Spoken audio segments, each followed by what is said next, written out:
designing the life of your dreams. I believe everybody can do that if you're conscious of how to do it. If I ask you, for example, what your wildest dream is, if you could be whatever you wanted to be, if you could find your true passion, maybe it's traveling the world or singing with a band or writing a novel, do you think you have the power to make that happen? Well, today we're going to show you that we all, everybody does, I know this is true, has the ability within themselves to design the life that you've always dreamed of. And we're not going to make excuses, and we're not going to put it off another day. We're going to act on it and make it happen. And we're going to tell you how. Sometimes we define ourselves by what we do, not by who we really are. I said this at the beginning of the season. The world defines me as a talk show host. And I'm always, you know, when you go out of the country and you have to fill in what you do, I'm always like, for a moment, I have to stop and think about that, because I don't define myself as a talk show host. I think that my life, the capital who of who I am, is so much bigger than that. But that's just a definition that the world has put on me. Gail Blanky left the corporate world to make her own dream come true, because she empowers women by showing them practical ways to design the lives you've always wanted. And she's written a book called In Your Wildest Dreams. And Gail says that anybody can make their wildest dreams come true. Wildest? Even their wildest dreams. Even the wildest. Mm-hmm. Especially the wildest. Especially the wildest. Yeah. Why especially? Because we're not here just to kind of get by and be content. We're not here just to have an okay life. Mm-hmm. If this is the only life that we know about for sure, it ought to be as wonderful as we can imagine. Okay, come on up here, Gail. This is Gail Blanky.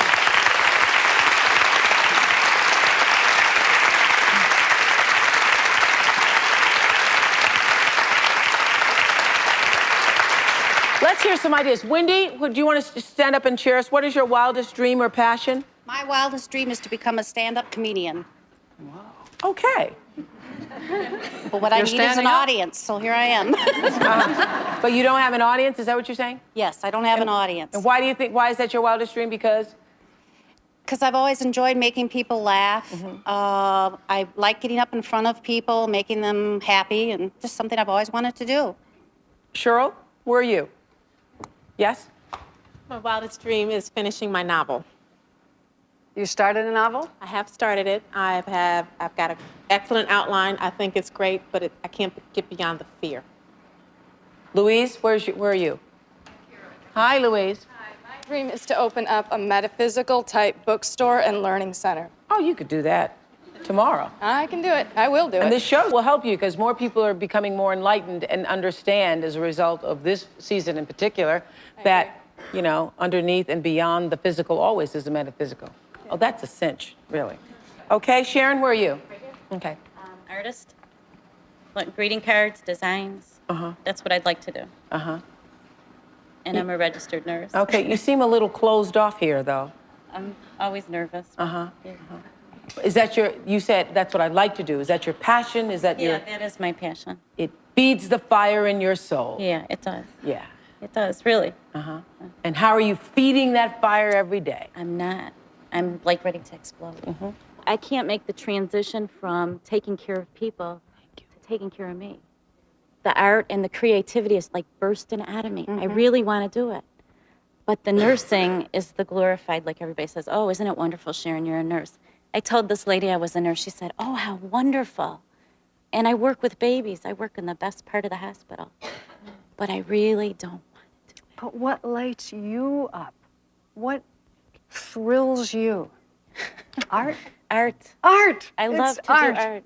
Okay. See how repressed? I mean, I like no, hold but it's it. art. I mean, let it out. It's art. I love art. I do art love it. Lights I do. me up. And it's great that you're so terrific with children. Maybe someday you'll teach children art. I would like to do How to children's draw, books, how to illustrate, write them. I'd like to do it all.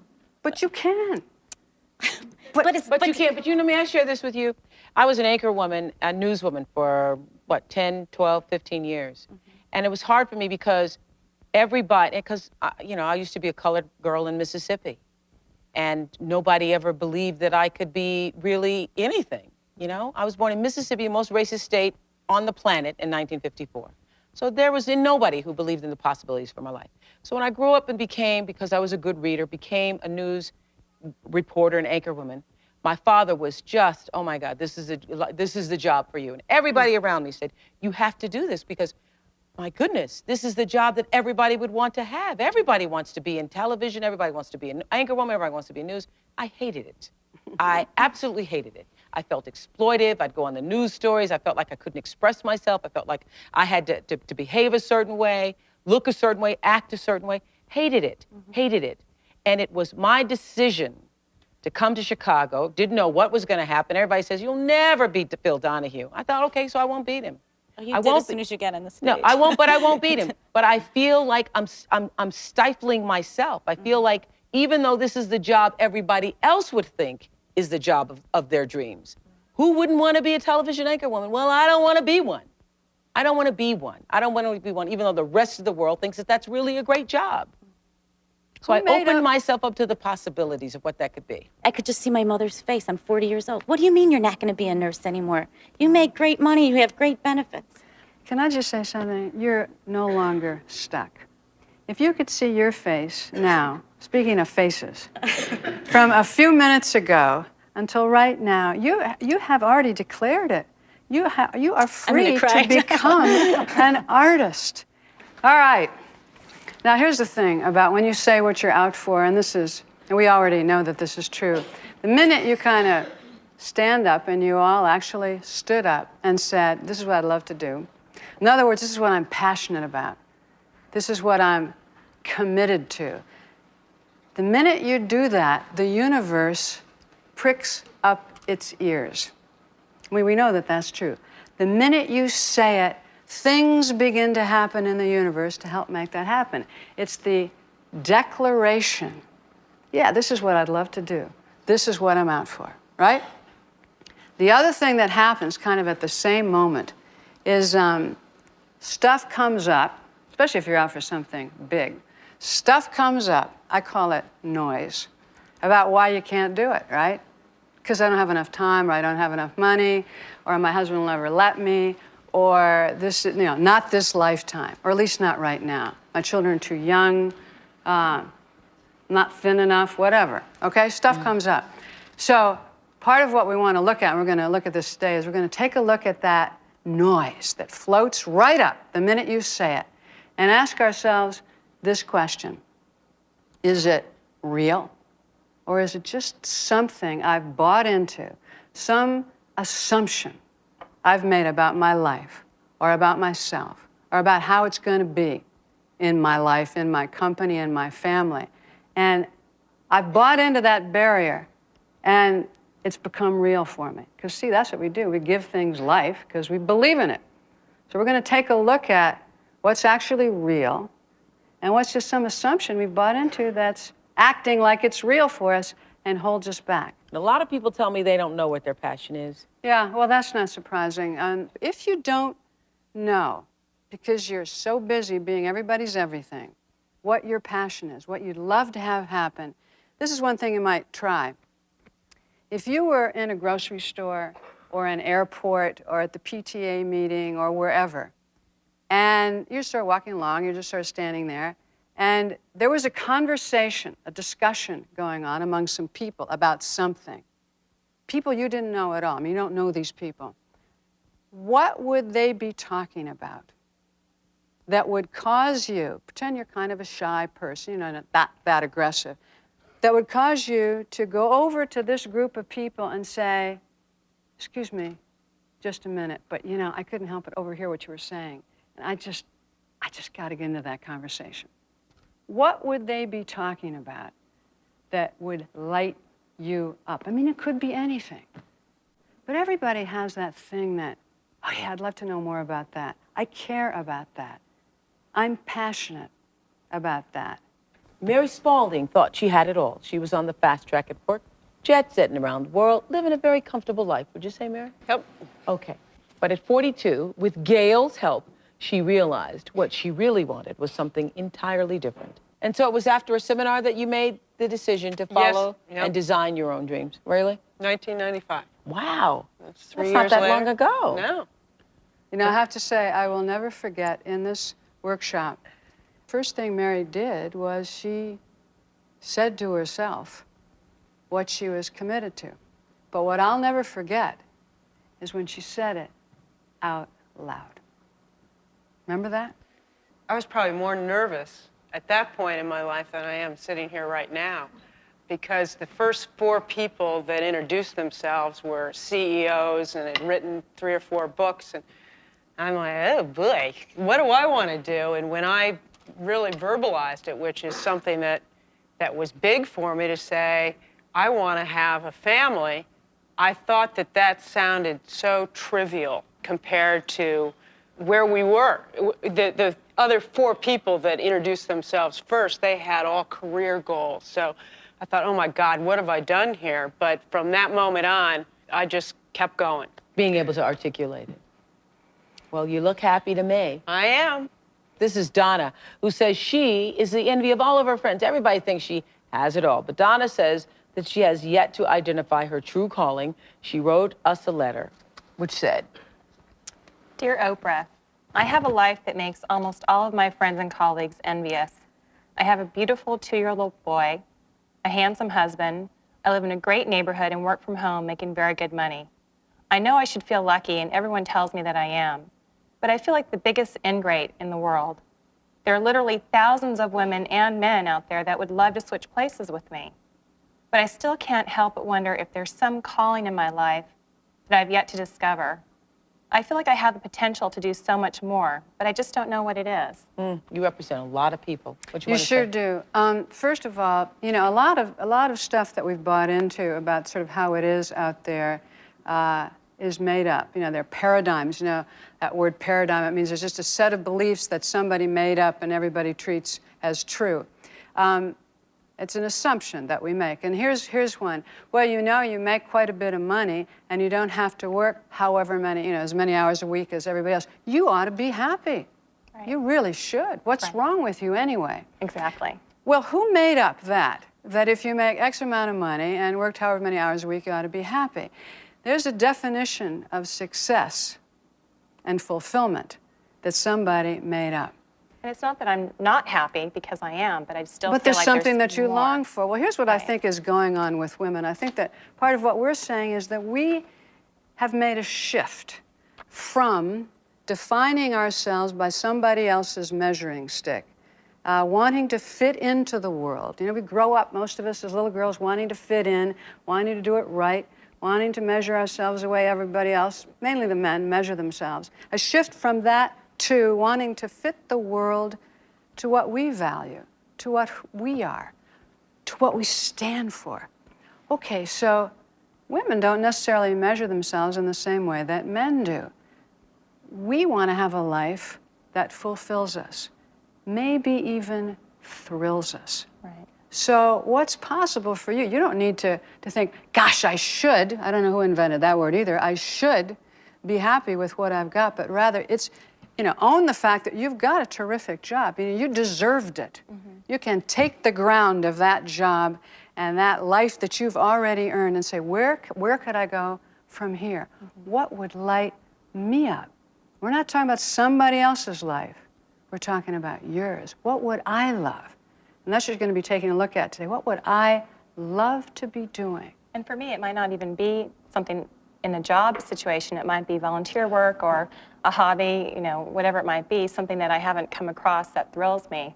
It And could that's be what I'm looking something for. that for you makes a difference. It could be something that for you makes you thrilled to get up in the morning. It may not be Exactly. anybody else's anything, Right. but it could be your all. Right. You just have to take a look at what that might be, and it doesn't matter if it doesn't thrill anybody else. You might even be able to involve your children in this too, by the way. Right. Last week, I shared this line from a poem of Maya's where she talks about a woman whose world was defined by other people, and she said, your description does not fit my tongue. Your description does not fit my tongue. And isn't it up to each individual come to the planet You betcha. to define themselves by their own terms, in their own words? Especially in your own words. In your own Making words. it up in your own way. And you're the only one that gets to make it up, not anybody else. This is Tanisha. She's always made her family proud, was a good student in college. She got a great job after graduation, but now she's come to realize that she's not living her dream at all. let's just talk for a second about the time that you spent in school, and you did a good job, and you got a degree. Do you think that was wasted? No. No. Definitely not at all. Not at all. I believe everything that I learned is going to come into play somehow into what my real purpose is. What lights you up? What do you love? Well, when I first graduated from college, as soon as I came out and found my family, I presented my mom with my degree because I really believed that I did it for her. It had been something that she had been talking about for years, and I'd finally accomplished that goal. So then I got into corporate America, got a job, got a promotion, been there for about 4 years, and just one day, you know, working 14 hours, 13 hours, I realized, you know, why am I not happy? I thought if I got the degree and got the job, it would equal happiness, and it didn't. And that's when I started thinking, okay, well, what else is there? So I started going to church, class called Spiritual Maturity, reading the Bible, watching Oprah show, listening inspiring music, just reading tons and tons of books, and that's when the light came on for me. And through that, through prayer and meditation, my purpose was revealed. And what is the purpose? Do you know? The purpose is to bring inspiration and motivation to people in a non-conventional way. A lot of people, when you talk about your spirit and your purpose, it kind of goes over their head. Like when someone first brought it to me, and I know, we're trying to do it every day. yeah, and you have to meet them where they are. And Right. so I'd like to establish some type of entrepreneurial programs to get it to the regular person so that they can hear it. And I know how it came to me, and I know how the light came on for me, and that's what I want to give to other people. So here's what's wonderful that you're doing. You're listening for what's possible. You're listening for your future. So you're open to what this universe you're in right now is going to be providing you. Do you have a time frame when you'd like to have this happen? That's where I need the help. Okay, tell where. me what you'd love to have happen. When would you like to do this? I've been working on it part-time after I come from work for the last 2.5 years. And I know that in that time, it could have been done, but there's times when I'm so drawn into what I'm doing those 8 hours that I don't get to this other thing over here.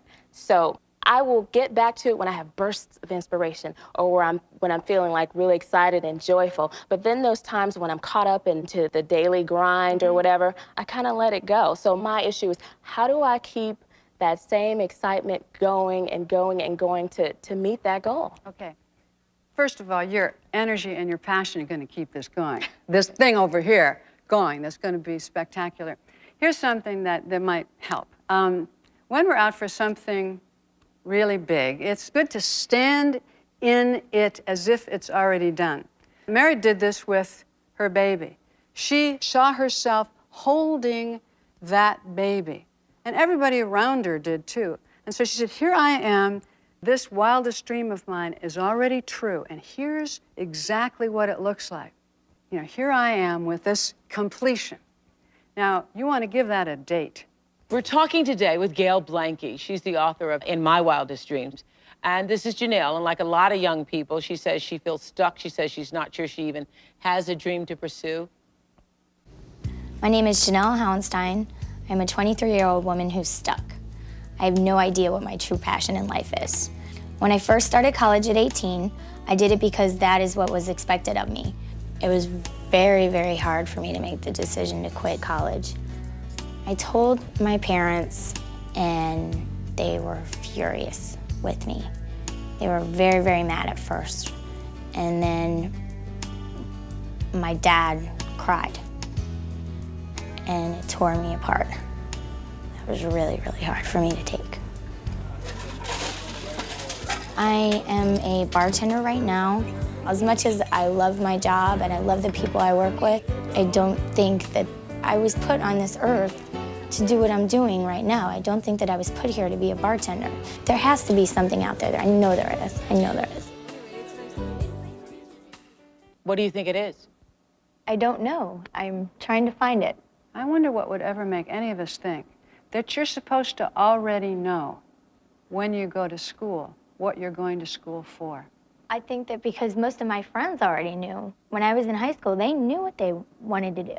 Did they? They knew what they were going to school for, and I mean, that's why they were going to this school or that school, and I just had no idea. I was like, well, I guess I'm just along for the ride, you know, I need to go, and so I went. Did you feel kind of not so good about the fact that they seemed to be clear about what they were doing? No, I thought that when I got there, you know, all of a sudden this door would open and I would know exactly what I want to do with the rest of my life.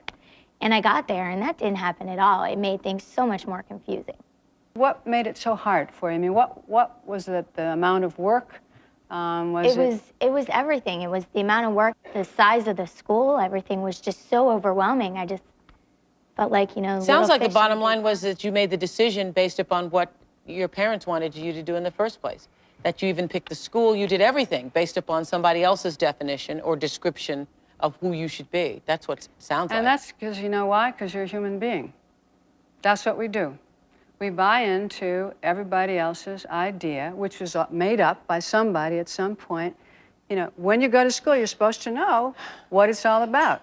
You know, the 5 seconds after you get there, they ask you what you're going to major in, right? I mean, really, why? How could we possibly know that? 2 seconds after when you graduate at some point, if you feel that that's appropriate for you, they say, so now what are you going to be? What are you going to do? Here's the wonderful thing.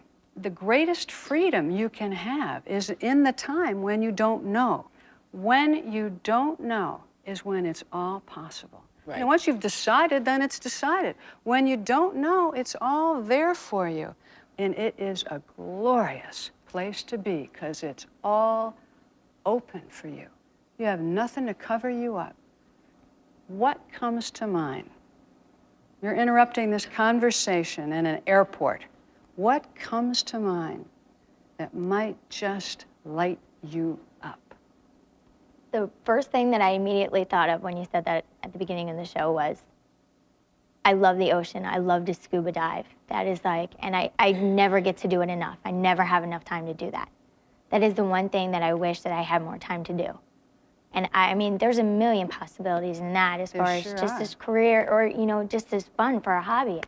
And you know what, that as I sit here and talk to you and I hear the things that you say, that's definitely one of the things that. Well, that's a big breakthrough. This is Melinda, who has devoted her life to her husband and her 3 children, but she says it's time for her to pursue her own dreams, but she says she can't start till her youngest leaves the nest. I've devoted to be the best mom and the best wife that I can be, and I know what my ultimate goal is, and I haven't voiced it very often. As a matter of fact, I never actually wrote it down or said it out loud to anyone until I emailed Oprah a couple of weeks ago, and it kind of scared me when I first saw it, you know. But I want to be the best mom first. So how do I go about achieving my ultimate goal that's so far up there? I might be 75 when I finally reach it, but I don't want to miss out on my kids because they're too precious. Okay. One thing that's really important to know, okay, is when you're out for something big, it's scary. When you're out for something big, you hear a lot of noise. If you all are thinking about, could have something to do with the ocean, whatever it is you're thinking about that might thrill you, when you start thinking about it, if it's really big, you're going to hear this noise come up. It's okay. If you don't hear any noise, you might want to push yourself a little bit further. Noise is not a bad thing. It just comes with the territory. So you're hearing this little bit of noise. What is your dream? What is that are you thinking of? I'd like to be an oncologist. An oncologist. I'd like to help those that are in that turmoil of their life, and I'd like to be their supporter. I'd like to be that person that they can always come to and talk to about anything. It may be through a volunteer service, maybe at a hospital on a cancer wing or something like that. But that ultimate dream would be awesome. Okay, so a couple things. Being an oncologist, let's say you are one right now. What would that allow for you? How would you feel about that? How would that make you feel? It would be a comfort to know that I am a compassionate person for the patient who's going through this terrible time in their lives. I want to be there for others. I'm not here just for me, but I'm here to help others live out their lives the best that they can. So living out their lives the best that they can is what you are committed to. Yes. Remember, we're saying the only thing that's important when you're not sure what to ask yourself, what you're committed to. So that's what you're committed to. Being an oncologist is one way to fulfill on that commitment. Right. There might be 2 or 3 or 4 or 10 other ways where you could volunteer, where you could be a part of people's lives, where you could bring them what is obviously all the love and support that you have. We've been there. We've lost the sibling. We've lost the uncle. And I know the pain that they go through. And I want to be there for them. Who better than you?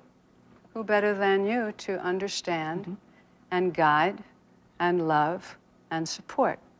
So there might be a way for you to do it in a number of different ways, starting sooner rather than later. I mean, starting tomorrow. You don't have to put your dream on hold. What about tomorrow? But what about small steps to get to that goal? How small a step to get to that? Like I said, I may be 75 before I reach it, but I have a hard time missing out on that T-ball, you know, or that Christmas program. And then there's 3 of them. See, small steps are really good. This is just a place to get started with just getting involved in supporting people in this period of their lives. Doesn't matter how you do it, you just begin. Here's one thing you might want to think about. The greatest gift you can give anyone, particularly your children, is to be living the life of your dreams.